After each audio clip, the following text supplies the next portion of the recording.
오늘 우리에게 주실 하나님 말씀 찾겠습니다. 신약성경 222페이지에 있는 사도행전 20장 7절로 12절 말씀입니다. 사도행전 20장 7절로 12절까지입니다.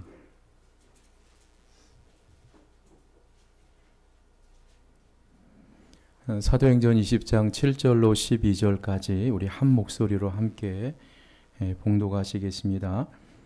그 주간의 첫날에 우리가 떡을 떼려 하여 모였더니 바울이 이튿날 떠나고자 하여 그들에게 강론할새 말을 밤중까지 계속하며 우리가 모인 윗다락에 등불을 많이 켰는데 유도로가 하는 청년이 창행 걸터 앉아 있다가 깊이 졸더니 바울이 강론하기를 더 오래하며 졸음을 이기지 못하여 3층에서 떨어지거늘 일으켜 보니 죽었는지라.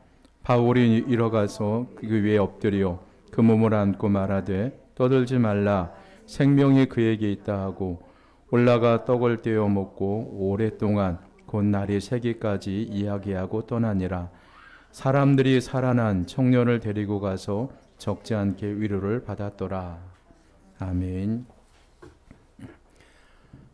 설 명절 즐겁게 잘 보내셨습니까? 올 설에는 코로나19로 또 5인 이상 집합금지로 가족들이 다 모이기가 어려웠던 것 같습니다. 저도 설날에 저 어머니와 이 장모님을 찾아뵙지만 다른 형제들을 다 만나보지 못했습니다.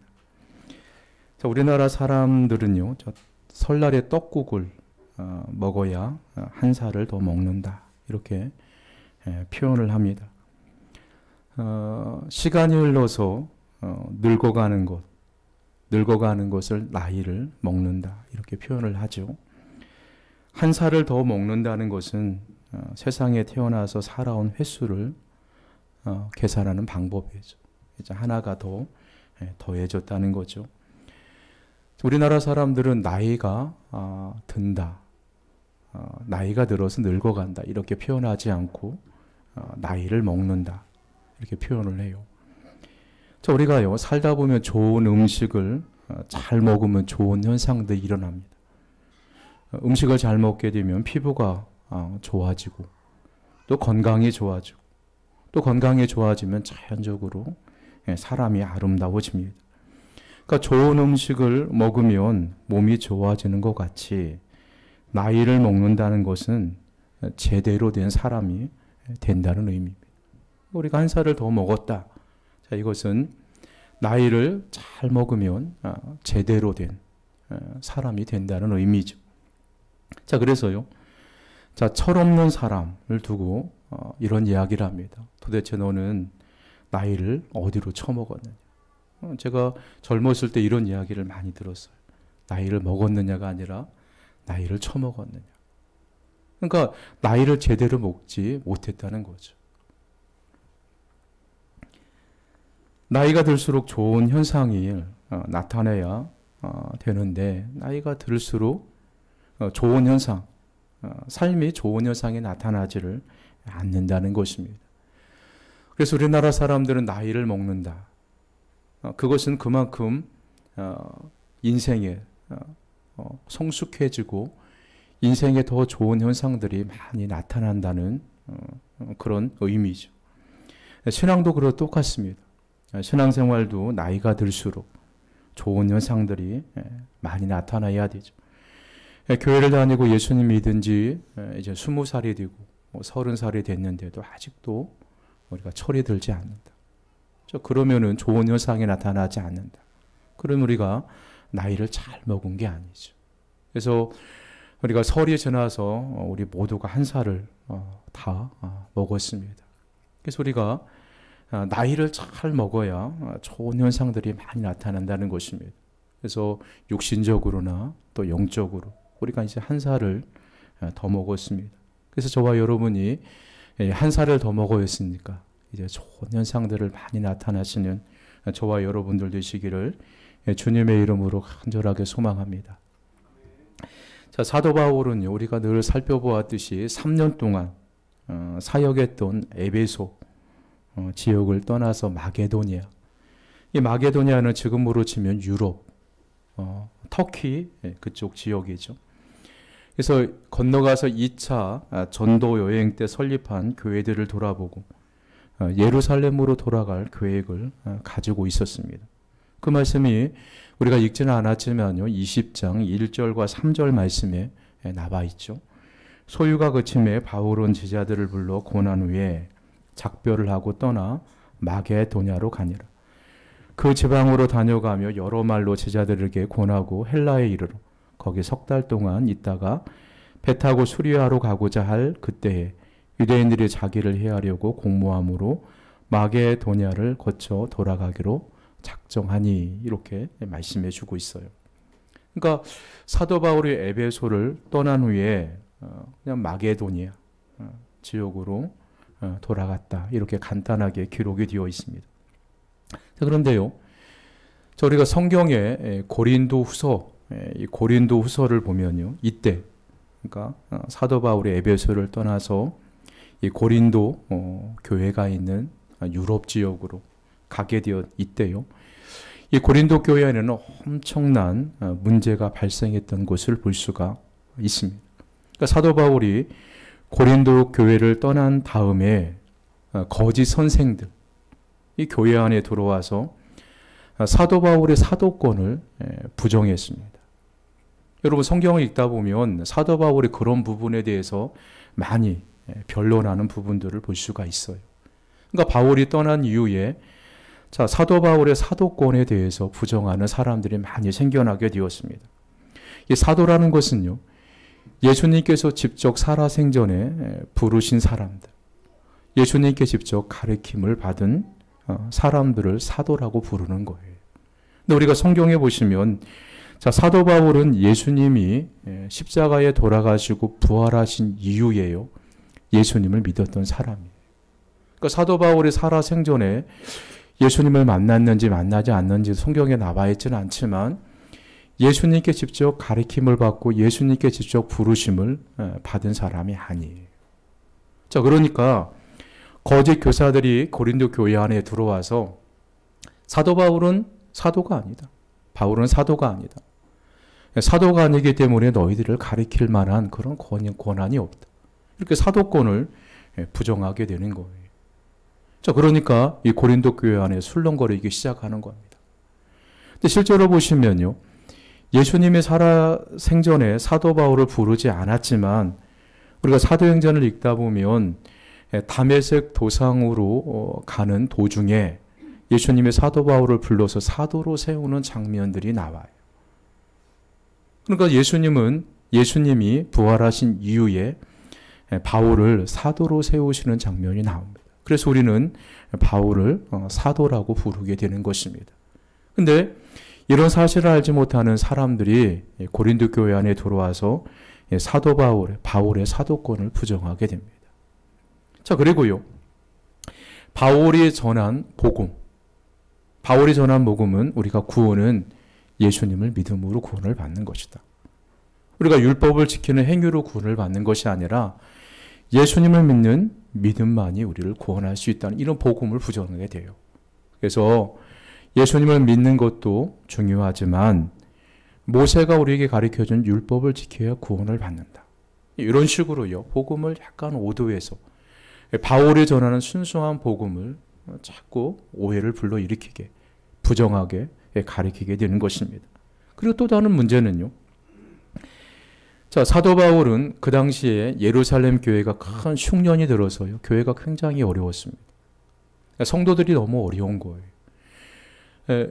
우리가 코로나가 1년 가까이 길어지니까 한국 교회도 뭐 큰 교회들, 성도들이 많이 모이는 교회들은 별 문제가 없습니다.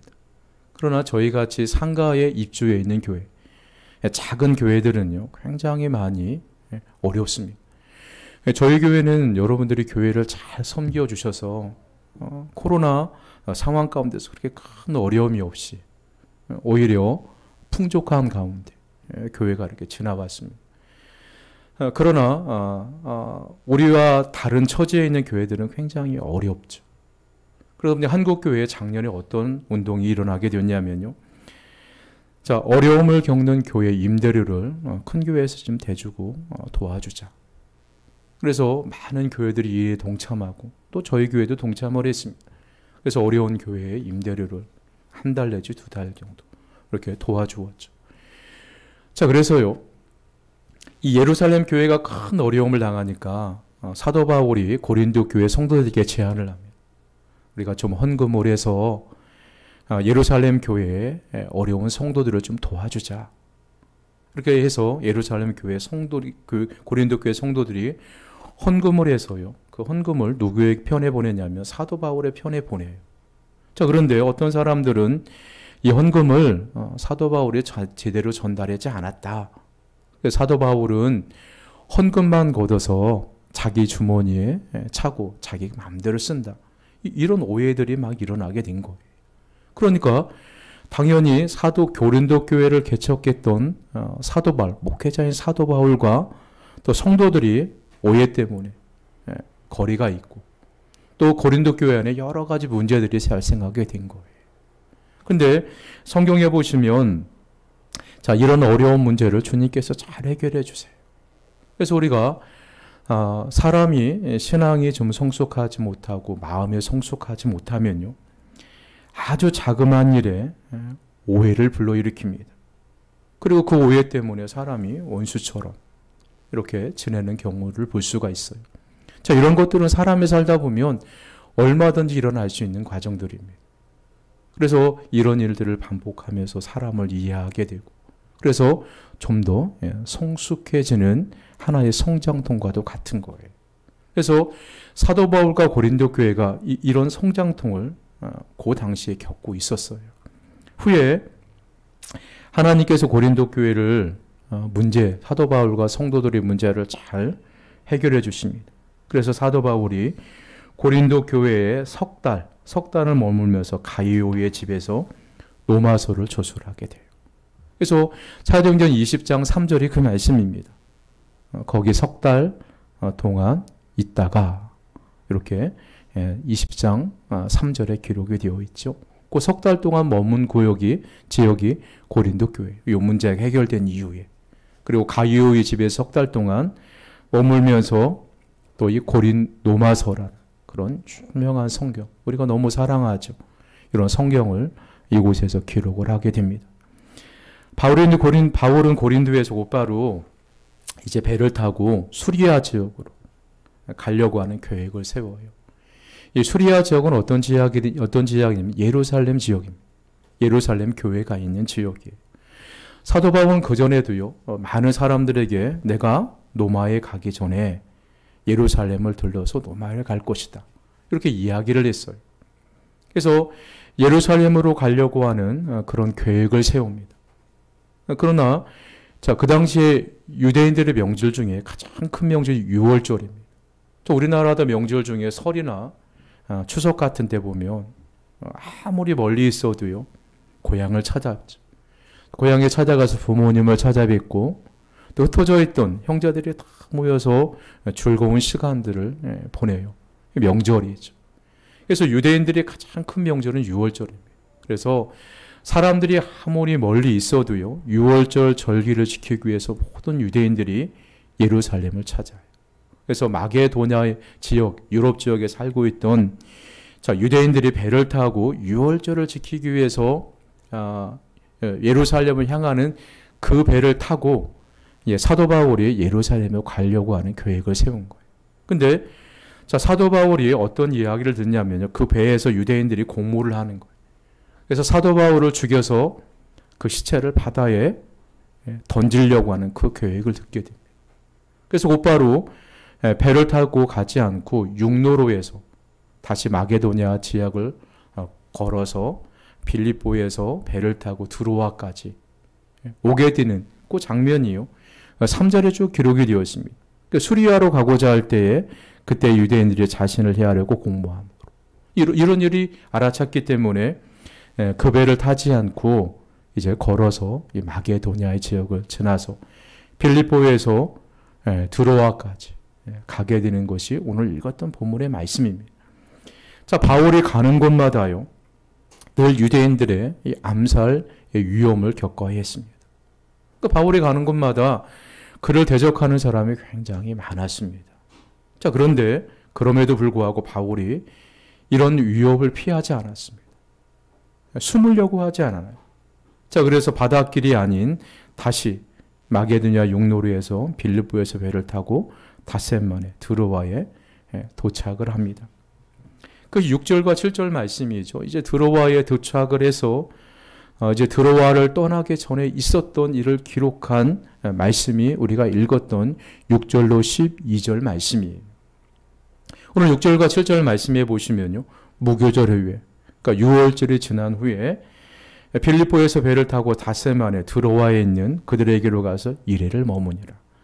그 주간의 첫날에 우리가 떡을 때려 하여 모였더니 바울이 이튿날 떠나고자 하여 그들에게 강론할세 말을 밤중까지 계속하며. 그러니까 설교가 굉장히 길어진 거죠. 우리가 이 말씀을 통해서요, 이 초창기 그리스도인들이 어떻게 예배를 드렸는지 우리가 그 모습을 엿볼 수가 있는 거예요. 7절에 보시면 그 주간의 첫날, 그러니까 일주일의 마지막 날이 토요일이죠. 그러니까 유대인들이 지키는 안식일 날입니다. 그리고 첫날이 일요일, 즉 주일이죠. 오늘날 지키고. 자, 오늘 들어와 있는 성도들이 자, 안식일 그 주간의 첫날 일요일 우리가 지키는 주일날 자, 떡을 떼면서 예배를 드렸던 것을 볼 수가 있습니다. 예배를 드리고 식사를 하면서 성도들과 아름다운 교제를 나누죠. 그 당시 예배의 형태를 보시면 늘 성만찬식을 한 거예요. 모일 때마다 성찬식을 하고 성찬을 통해서 예수님이 십자가에서 우리 죄를 위해서 찢기신 살을 기념하고 또 흘리신 포도주를 서로 마시면서 우리의 죄를 위해서 흘리신 주님의 피를 기념하면서, 그러니까 성찬식을 하고 식사를 하면서 하나님의 말씀을 듣는 이런 교제와 또 예배를 함께 드렸음을 알 수가 있습니다. 자, 그리고 사도 바울이 언제 볼지도 모르는 성도들을 향해서 하나님의 말씀을 전해요. 그래서 이제 보면 언제 다시 볼지도 모르는 성도들에게 한마디라도 더 가르쳐주기 위해서, 한 말씀이라도 더 전하기 위해서 길게 설교를 하죠. 그때 이 드로아 성도들이 사도 바울이 전하는 하나님의 말씀을 들으려고 애를 씁니다. 그때 자, 그 자리에 그날 밤 예배에 자, 유도고라는 청년이 말씀을 듣고 있었습니다. 아마도 좁은 다락방 공간에 많은 사람들이 와서 편하게 말씀을 들으려고 창문에 많이 걸터 앉아서 말씀을 들었던 것 같아요. 근데 말씀이 길어지니까 졸다가 그만 창 밖으로 떨어져 죽은 사건이 오늘 본문의 말씀이에요. 자, 유도고가 떨어져 죽은 사건은요, 늦은 밤까지 주의 말씀을 사모하여 예배를 드리려고 하는 성도들에게 큰 충격이죠. 오늘날 우리가 주일날 일주일 동안 여러분이 열심히 직장 생활하다가 가정에서 가정사역 잘하다가 힘든 가운데 좀 더 늦잠을 자고 싶은데 마음이 괴롭지만 그걸 참고 주일이기 때문에 말씀을 드리기 위해서 예배당에서 예배를 드리는 거예요. 근데 그 예배 드리는 곳에 정말로 안 좋은 일이 생겨요. 자, 그러면 우리 모두 마음의 충격을 받습니다. 어떻게 하나님 앞에 예배를 드리는 자리에 이런 일이 일어날 수가 있나. 충격을 받게 되죠. 그래서 유도고라는 청년이 3층에서 떨어져서 죽는 사건이 발생한 거예요. 그러니까 그곳에 모여서 예배드리는 많은 사람들이 큰 충격을 받았을 것입니다. 그 내용이 8절과 9절 말씀이죠. 자, 우리가 모인 윗다락에 등불을 많이 켰는데 유도고라 하는 청년이 창에 걸터 앉아 있다가 깊이 졸더니 바울이 강론하기를 더하매 오래하매 졸음을 이기지 못하여 3층에서 떨어지거늘 일으켜 보니 죽었는지라. 자, 우리가 그 당시로 한번 돌아가서요. 그 당시를 한번 재현해 보시면요. 자, 여러분 생각해 보시기를 바랍니다. 그 당시에 다락방에서 예배를 드려요. 다락방은 여러분이 가보시지만 천장이 낮아요. 다락방이 천장에 높은 다락방이 없습니다. 낮은 천장에 많은 사람들이 모였습니다. 자, 많은 사람들이 모였으니까요. 몸에서 나는 열기가 대단합니다. 그리고 또 성경에 보니까 그날 밤이었으니까 등불을 많이 켜두었습니다. 그리고 등이 연소가 되면서, 불을 켰으니까 기름이 연소가 되면서 거기서 나는 연기, 거기서 나는 열기가 얼마나 대단했겠어요. 자, 그러니까 그 뜨거운 열기들이 다 어디로 빠져나가냐면 창문을 통해서 빠져나가는. 근데 그곳에 유도고라는 청년이 걸터 앉아서 예배를 드리고 있었어요. 말씀을 듣고 있었어요. 자, 그런데 유도고라는 이름을 보시면요. 유도고라는 이름을 그 당시에요. 그 당시에는 이름이 그렇게 귀한 사람들, 쓰여지는 이름이 아니었어요. 또 보시면, 자, 그 당시에 이 청년이요. 자, 이 청년이라는 단어는요, 파이스라는 그런 단어를 사용하는데, 이 단어의 뜻이 종이라는 뜻이에요. 그러니까 유도고라는 사람이 어떤 사람이었냐면, 그때 종이었습니다. 노예였어요. 그러니까 노예라는 것은요, 주일날이라고 해서 쉬는 게 아닙니다. 낮에는 열심히 일하고, 또 고된 일을 하다가, 저녁에 하나님의 말씀을 들으려고 온 거예요. 그러니까 얼마나 피곤하시겠습니까? 여러분들도 우리가 금요 심야 기도회가 저녁 9시 예배를 드리는데 여러분 하루 종일 하시고 수요일 날, 금요일 날 피곤한 몸을 이끌고 예배에 나오는 게 얼마나 힘들어요. 예배에 나와서도요. 우리가 피곤을 이기지 못해서 졸음을 이기지 못합니다. 근데 유도고도 그런 삶을 산 거예요. 그때 낮에 주인을 위해서 열심히 일하다가 자, 피곤한 몸을 이끌고 하나님의 말씀을 들으려고 예배에 참석을 했는데 마치 창틀에 걸쳐 앉아 있다가 노곤해진 몸에 쏟아지는 열기, 타오르는 연기 등으로 졸음을 이기지 못하고 그만 창밖으로 떨어져 죽어버립니다. 9절 말씀이 그 내용이죠. 9절 말씀에 보면 졸음을 이기지 못하여 3층에서 떨어지곤. 자, 떨어졌다는 그 동사가요. 피프토라는 그런 헬라어 단어를 사용합니다. 이 단어의 뜻은요. 절망하다, 끝났다는 뜻이에요. 그러니까 유도고가요. 죽음으로 그 인생이 끝나버린 거예요. 파멸되어 버렸습니다. 자, 사도 바울이 창문에서 떨어진 유도고 때문에 설교를 중단하고 내려옵니다. 그래서 20장 10절 말씀에 보면 바울이 내려와서 그 위에 엎드려 그의 몸을 안고 말하되 떠들지 말라 생명이 그에게 있다 하고 바울이 내려와서 그 위에 엎드려서 유도고를 일으키고 바울이 두 마디를 합니다. 첫째로 떠들지 말라. 자, 이 일 때문에 얼마나 많은 사람들 소동을 일으켰겠습니까? 큰 충격을 빠져 사람들이 막 소동을 치면서 막 요란을 떨지 않았겠습니까? 그때 사도 바울이 그 청년을 끌어안고 일으키면서 조용히 해라. 잠잠히 해라. 떠들지 말라. 그렇게 이야기를 하고요. 두 번째 아주 중요한 말을 해요. 생명이 그에게 있다. 자, 이것은요. 떨어졌는데 아직도 생명이 붙어 있는 것이 아니라 성경에 보면 분명히 죽었습니다. 사도 바울이 그의 몸을 덮고 안고 일으키니까 하나님이 그의 생명을 살려주셨다는 내용이에요. 그래서 우리가요. 자, 우리가 이 말씀 가운데 자, 예배가 어떤 자리인가? 예배가 어떤 자리인가를 우리가 살펴볼 수가 있어요. 자, 예배는요. 자, 예배는 어떤 자리냐면 하늘 문을 열리는 자리예요. 하늘의 문이 열리는 자리가 예배의 자리입니다. 10절에 보시면 사도 바울이 엎드렸다. 자, 이렇게 단어가 사용되는데요. 헬라어 성경에 보면 이 단어가 에피피푸토라는 단어가 쓰여 있는데 자, 이 단어는 유도가 창틀에서 떨어졌다는 피푸토라는 단어 앞에 에피라는 단어가 붙어서요. 어떤 의미를 갖냐면 덮다 그리고 밀어 닥치다 이런 뜻으로 의미가 바뀌게 돼요. 바울의 몸이요. 자, 죽은 유두고 몸 위에 엎드리니 하나님의 생명의 기운이 그 사망 위에 덮었습니다. 생명이 사망을 밀어냈다는 것입니다. 자, 예배는 그래서 영광스러운 시간입니다.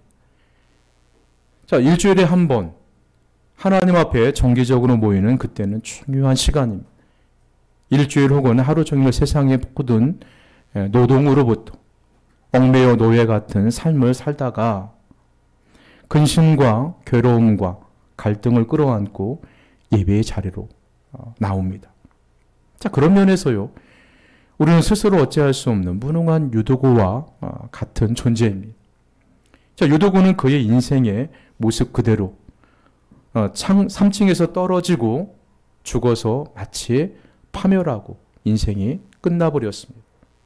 자, 그렇게 유도구의 인생이 끝나는 듯 하지만요, 그 위에 생명의 떡으로 오신 예수 그리스도께서 하늘 보좌를 마다하고 성육신하신 예수께서 강림하듯이 바울의 몸을 통해서 그림 언어로 말씀해 주고 있는 거예요.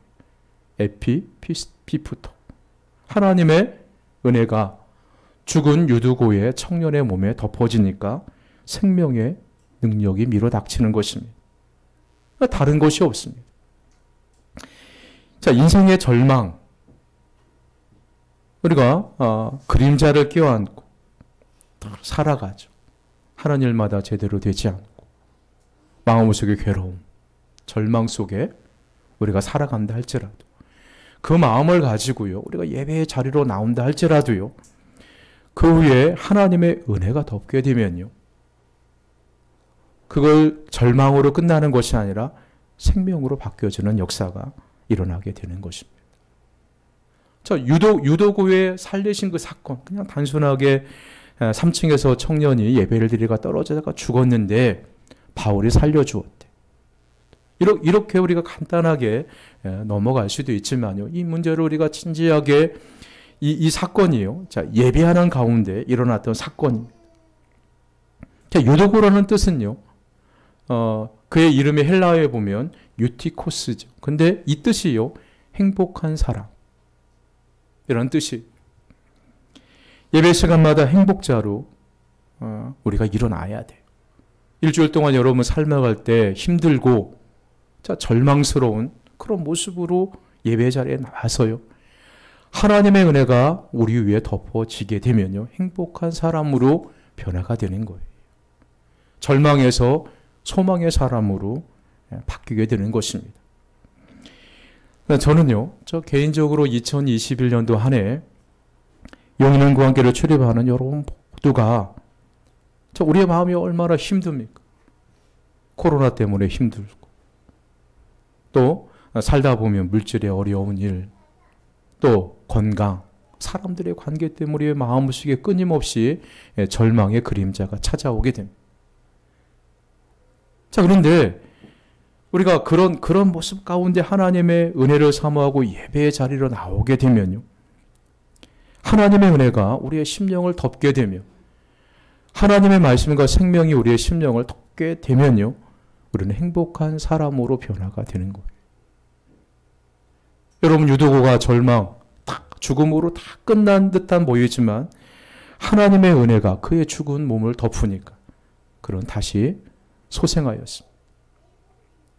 여러분, 지금까지 어떤 마음으로 살아오셨는지, 또 어떤 절망의 그림자가 여러분 마음을 힘들게 하는지 모르지만, 자, 예배 시간을 통해서 하나님의 은혜가 여러분의 마음을 덮어서 또 여러분이 행복한 사람으로 변화되기를 주님의 이름으로 간절하게 소망합니다. 자, 그래서요, 예배는 하늘의 문이 열리는 시간이에요.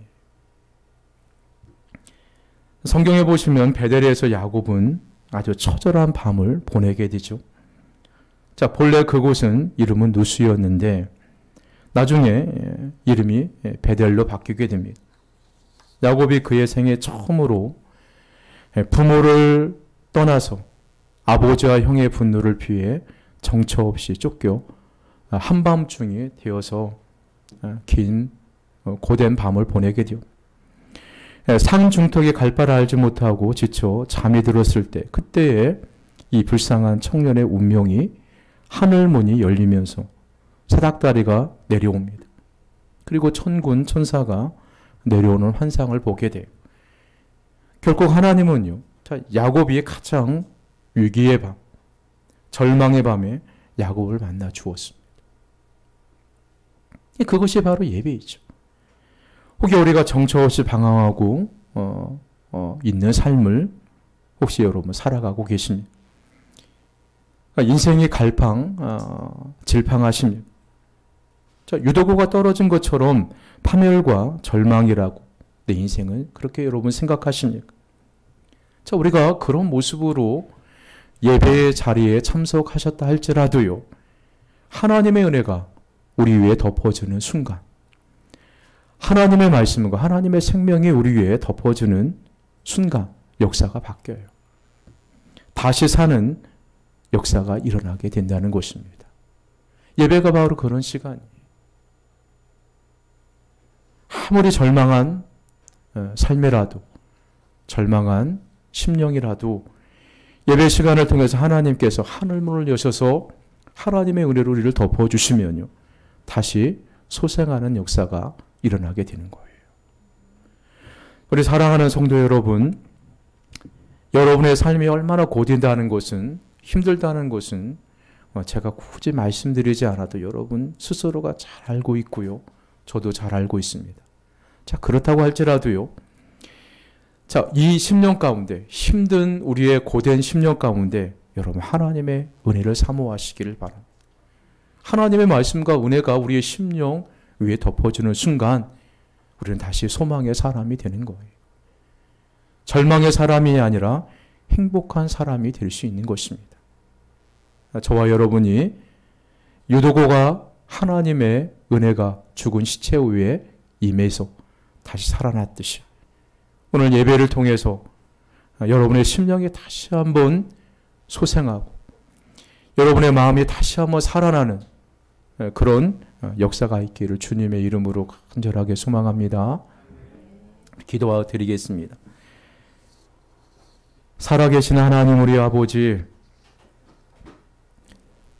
세상 사례가 그렇게 녹록하지 않고 우리의 뜻대로 되는 일이 그렇게 많지 않습니다. 이럴 때 세상 사람들은 절망이다, 낙심하고 나는 아무런 소망이 없다고 이야기를 합니다. 그렇지만 우리가 사방으로 우겨쌈을 당하여도 답답하지 아니하는 것은 주께서 나와 함께 하심이라는 주의 말씀처럼 우리의 삶이 아무리 힘들고 어려워도, 우리의 심령이 아무리 고단해도 우리의 고단한 심령 위에 하나님의 은혜가 임하면 우리는 행복한 인생으로 변화될 줄 믿습니다. 간절하게 소망합니다. 다시 한번 우리의 심령 위에 주님의 은혜를 부어 주시옵소서. 하늘문을 여셔서 우리에게 성령으로 기름 부어 주시고 능력으로 함께 해주시고 소망으로 충만하게 하여 주옵소서. 우리가 하는 모든 일 위에 하나님께서 선하게 이끌어 주시기를 간절하게 소망하며 거룩하신 예수님의 이름으로 기도 올려드리옵나이다. 아멘.